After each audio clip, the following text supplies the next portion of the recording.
A new year 2024 has arrived. We knew it would come after 2023. But what will happen within it?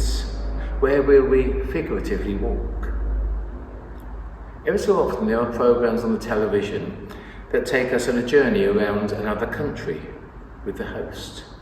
One of the classics was Michael Palin's journey through the Himalayas many years ago. More recently, we journeyed with Joanna Lumley through Japan. Journeys through two very different countries, different climates and changing cultures. Back in October 2004, nearly 20 years ago, Anita and I went on a journey across Britain, following the line of Hadrian's Wall, from Wallsend east of Newcastle to Bowness on Solway. A journey of some 84 miles. It was in no way in the same category as Michael Palin's journey through the Himalayas, yet it did have its own difficulties. The major difficulty was caused by the rainfall. The fourth day of our walk was the 19th day of rain in the region. As you can imagine, the ground was somewhat sodden. Much of the walk took us through fields and through land regularly used by cattle. For many occasions when that which dirtied our boots was not yet mud. Many of the locals asked us why we were walking east to west into the prevailing wind. The simple answer was that was the route the guidebook suggested we went. It was how the guidebook described it. The second answer, that it was going to be easier to walk with the 25-mile-an-hour wind behind us, gusting to 60, than walking into it. The guidebook suggested east to west, since one was walking into the quiet rather than walking towards and into a city at the end. Our journey was full of variety.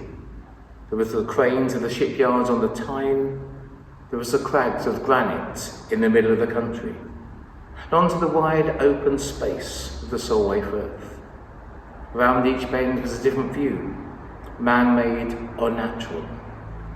All journeys, figuratively or otherwise, have a changing view. As we enter a new year, what way shall we journey? After the birth of Jesus, he was taken by his parents on a journey into Egypt for safety. Those parents who had had an uncomfortable journey already to get to his place of birth. As we think of his journey into Egypt, we remember the people of Gaza, who would love to make that crossing through the Rafah Gate into Egypt. There are many things we do not know about the life of Jesus, but one thing we do know is that it was not easy. He endured hardships many of us could hardly imagine. Jesus is the one who wants to be our companion on our journey of faith, a guide, a friend, a confidant. We're going to go on the journey God wants us to be on, walking his route, even if it means walking into the headwinds, if it means the hard and daunting road. Are we prepared to go God's way? Anita and I walked together. There was one person whom we saw on several occasions who was walking alone. An even more difficult journey.